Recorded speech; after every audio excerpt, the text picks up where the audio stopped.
Howdy, y'all. Welcome back. I got some more books I'd like to show you guys. The title of this episode is Why I'm Not a Christian. And, I got a collection of some books right here, and all of them happen to be by Mr. Burton Russell. Well, let's take a look here. This is book number 1. And let me read you a little bit about what he's about. I am as firmly convinced that religions do harm as I am that they are untrue. Russell declares in his preface and his reasoned opposition to any system or dogma which he feels may shackle man's mind runs through all the essays in this book, whether they were written as early as 1899 or as late as 1954. And these books here, they're a little bit older than the ones I've been showing you guys.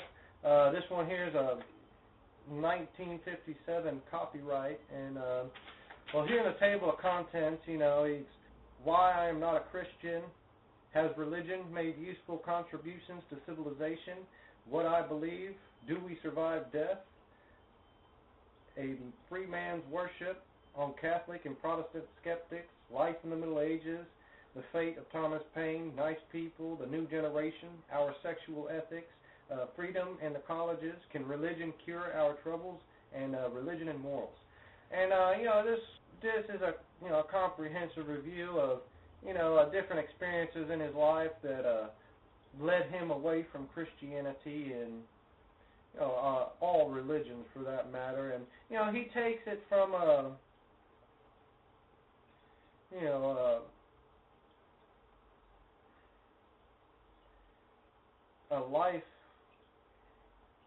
logical view.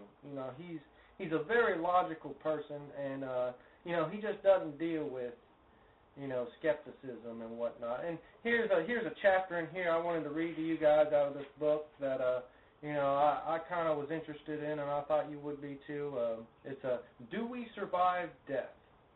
And here we go.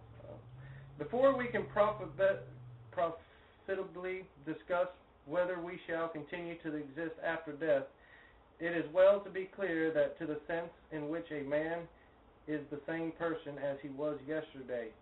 Philosophers used to think that there were definite substances, the soul and the body, and that each lasted from day to day, that the soul, once created, continued to exist throughout all future time, whereas the body ceased temporarily from death to the resurrection of the body.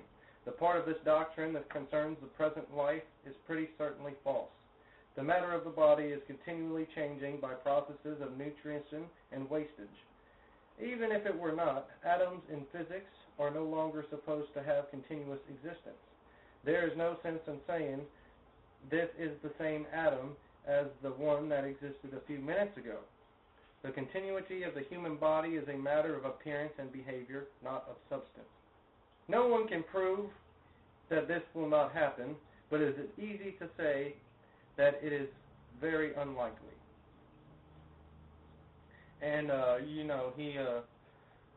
he doesn't believe in the metaphysical world. He believes in what you can see and what you can touch, and our memories and habits are bound up with the structure of the brain in much the same way that a river is connected to a riverbed. The water in the river is always changing, but it keeps the same course because previous rains have wore the channel. In like manner, previous events have worn the channel in the brain, and our thoughts flow along the channel. This brain cause of memory and mental habits, but the brain as a structure is dissolved after death. Memory, therefore, is to be expected to dissolve with it. There's no reason to think otherwise. And that's what he's got other reasoning for it, but this is why he is not a Christian. And if you want to know why people turn away from Christianity, this book here kind of generalizes that pretty well. Moving right on, I got another book here. This one, also by Mr. Burton Russell, is The Problems of Philosophy. And I'm just going to read you a little quote out of here that I thought was pretty interesting. It's a copyright 1967, and a table of contents, existence of matter, the nature of matter, idealism, knowledge and the acquaintance, and knowledge by description, and truth and falsehood, and another logical book, in philosophy. And well, let's take a look at what else he has to say. For most practical purposes, these differences are unimportant. Here we have already the beginning of one of the distinctions that cause the most trouble in philosophy, the distinction between the appearance and reality, between the things that seem to be and what they are. The painter wants to know what the things seem to be. The practical man and the philosopher want to know what they are.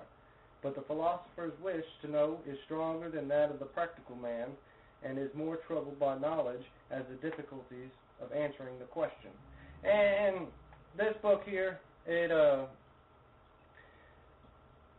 talks about the different forms of philosophy. You got many different philosophers, religious philosophers, atheistic philosophers, and each person seems to have their own route. You can go different ways in philosophy, and there is no one universal truth. Everybody's got their own path, and this book here is pretty much telling you to get on a path and just stick with it.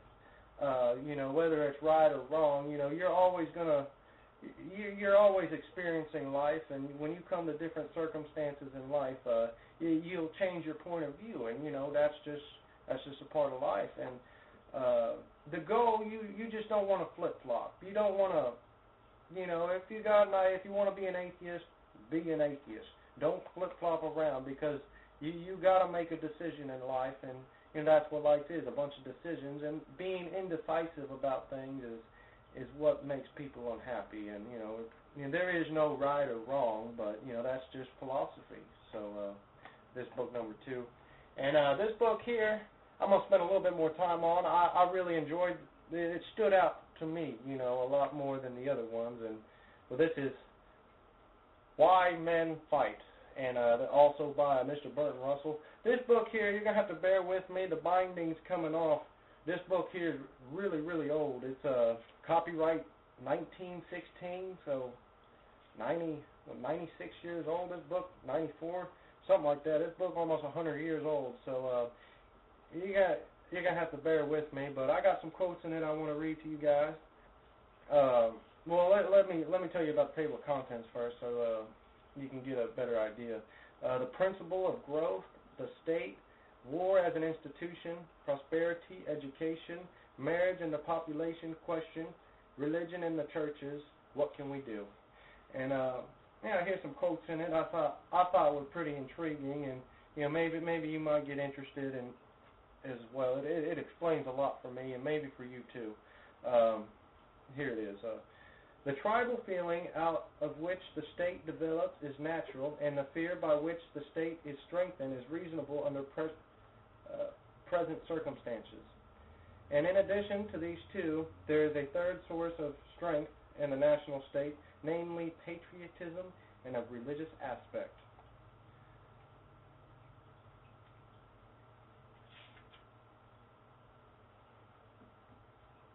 And here's another one.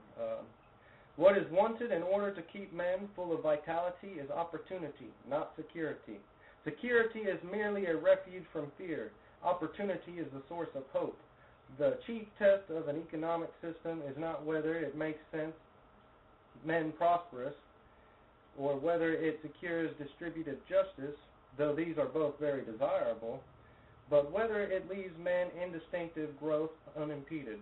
To achieve this purpose, there are two main conditions of which it should fulfill. It should not cramp the men's private affections, and it should give the greatest possible outlet to the impulse of creation. Yeah, and I like that. Here's one more quote out of it. So as long as we think only for the immediate future, it seems that what we can do is not much. It is probably impossible for us to bring war to an end. We cannot destroy an excessive power of the state or of private property. We cannot here and now bring new life to education, in such matters, though we may see it, the evil, we cannot quickly cure it by an ordinary method of politics. We must recognize that the world is ruled by the wrong spirit, and that a change of spirit will not come from one day to the next. And in a way, he makes a lot of sense. I don't agree with him with the idea that religion's evil and that it just impedes man and that it imprisons him and torments him. I don't think that's necessarily true. It is in some ways. You got good people and bad people all across the world. And different. Being a Christian doesn't make you better than other people. Being a Muslim doesn't make you better than other. Being an atheist don't make you better than no one. But what I think all religion can agree on that makes them necessary is that they give you hope.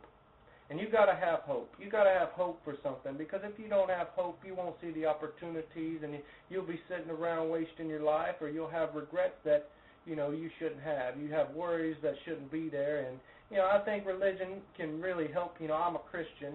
I believe in Jesus as my Savior, but I know other people don't, and they don't have to. And I got a lot of atheist books. I got a lot of books that say otherwise, that logically argue against religion and for atheism. But at the same time, I got a lot of books a lot of Bibles. I got a lot of books that Christian philosophers that argue for religion and against atheists. And they do it logically as well. So there's many different viewpoints, and there's a lot of different ideas out there. And I think y'all should embrace them, and you should check these books out. And I got one more. This is book number 4, and it's going to go with this lot, and it's the autobiography of Bertrand Russell. And this pretty much here, he wrote a lot of letters. He wrote a lot of lectures, a lot of information in this book. I can't read it. I got a headache from all this, and it's not because I don't enjoy these books. It's just in the past week I've probably read more books than I have in my entire life. And I think I need to take an Advil or something. But this stuff. It is very intriguing, and if you want to know about, religion, philosophy, and everything that goes along with that, you got these books right here, and I really enjoy this. This is Bertrand Russell's collection. He won the Nobel Peace Prize, I believe, and he's got his own ideas out there, and they make sense.